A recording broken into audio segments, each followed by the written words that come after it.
You're rolling, Will. Let's do this.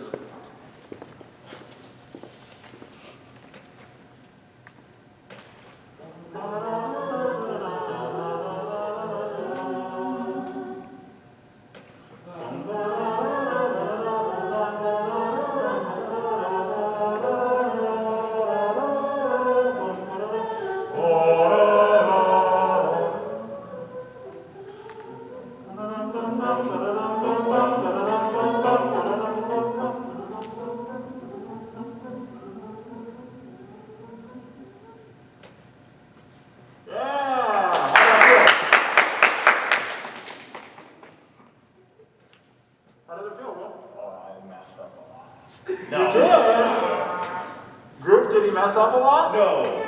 There were like hesitations. There were a couple hesitations. Yeah, there's a couple spots where we could see you think, which isn't the end of the world, but hopefully if you're really in a flow, you're not in your own head, then we don't see you think so much. But I don't think you put anything in any wrong place. I think you came over here to the bass cue a little early and had an awkward moment of you and Dane staring at each other. It wasn't awkward. Dane's not an awkward guy. But then in the end, like you didn't throw the cue early. You just moved over a little bit early. That's all. Wasn't that bad? I thought it had great energy. Yeah. I will say it didn't feel like the awakening of cheerful feelings. It felt like you were in them. This didn't feel like me this morning going to Quick Trip to get my dollar coffee, which, by the way, COVID times, Monday dollar coffee is no longer Monday dollar coffee. It's $1.19. Wow. Who does that? Raise the price of the coffee every other day, but keep the dollar coffee day sacred. Come on, people. Okay. It didn't feel like me, like they're trying to fill up my cup and get my dollar coffee. It felt like after I was at the end of my Americano. It was very juiced up. That's okay. That's okay because there are differing interpretations. And your interpretation of this didn't reflect the awakening as much as you really cued in on the word cheerful. That's totally acceptable because it was not like you were morose or like you were at a funeral or anything. It was cheerful, and that's great. There's a couple tactical things that I'd like to talk to you about. And the first one is, you knew, like I said at the beginning of all of this, that almost everybody who came up on podium, we were going to have to talk about something having to do with your stick grip, because this is your first time using the stick. And yeah. So build your stick grip. Build it. Yeah, don't skip steps. Good. Good. Good. Good. And flip it. And now your problem, I think this is more or less where you were. But this was not, this position did not maintain. Conduct a 2 pattern for me. Yeah, conduct from the elbow.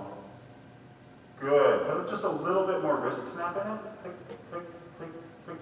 Bravo. That's not what you looked like when you were conducting a moment ago. Agreed? What did it look like more when you were conducting a moment ago? Right? You were flipping.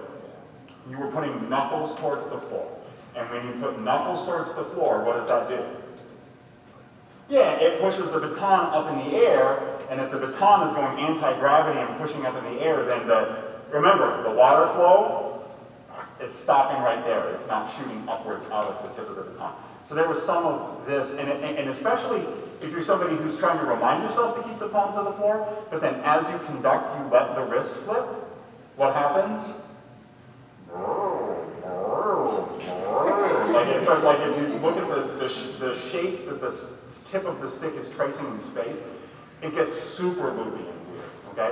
Which is why this, I know it feels more plain and less expressive, but in fact it's just infinitely clearer, and it can be as expressive as you want it to be. If you want it to be loopier, then make it loopy, but do that with your wrist, not by flipping your hand, okay? That was the main thing that I saw in the conducting world, was just the stick. I thought your energy was great. I thought, I would love to see you pace your crescendo to the bassoon cue more carefully. Did anybody else notice that you just physically moved through the gesture very quickly, as opposed to like you were lifting something heavy and straining with it? It just kind of rose through space. and then you got up high and you still had like a bar or two of crescendo to go, so you just sort of went higher, and at some point you're giving a cue up here, which is a disconnected gesture. Remember, again, everything's got to happen within this box, and your cue went too far, then you kind of slowed down and you didn't really know what to do here. Was the cue in the wrong place? No, not in the music. Was the cue in the wrong place physically? Yeah, it was in kind of a weird place in front of your body, okay? I would like to see you just do a run of the entire thing again. I know I'm just giving you a bunch of corrections. You're probably going to be like way tied up in your own head, but I really want to see if we can keep this palm to the floor, and I really want to see if we can get this a little more connected to the breath, and that's going to help that become a slower rise and a more, the crescendo is going to have more depth and energy. Instead of being a thin crescendo that just kind of goes, it's going to have a little bit more of that oomph to it. Okay? Go ahead. Again, I'm going to look over here if that's okay. And I might say something to you while you go.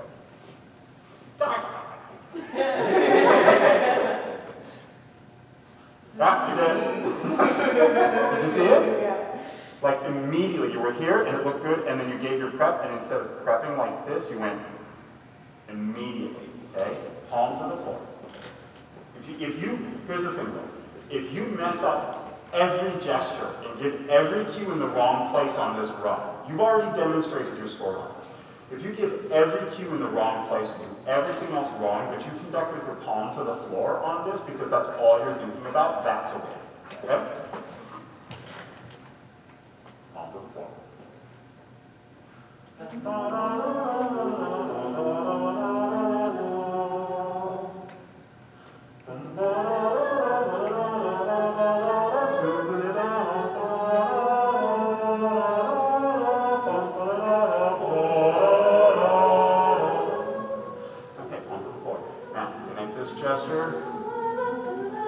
Yeah, can we start at the beginning? Can we start at the end of the, can we start at the beginning of the crescendo? You know where that is?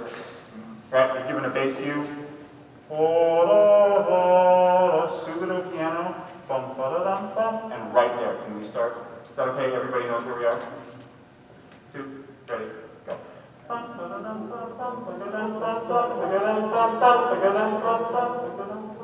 One more time. I know this is an awkward place to start. We're going to go up for 3, bassoon 2, and then down. Ready? But what I'm looking for is the pacing of this, and hopefully connected to breath as well. Q. Okay? Yeah. Yeah. How about I count y'all? I would never normally do this. How about I give everybody kind of a count? This is such an awkward place to start. Ready? 1, 2, ready, go. 1, 2, 3, Q, 2, yeah. Did you feel the pacing of that? And I think what you'll see if you watch that, just that, compared to your original run, you'll see how much more carefully paced and emphatic the crescendo was. I heard you breathe in while you were doing the crescendo that time. That's great. How much more carefully paced that was, and still placing the bassoon cue in the right place. So I think you're going to like that more. We're going to see what I'm talking about in the video. Okay? Up.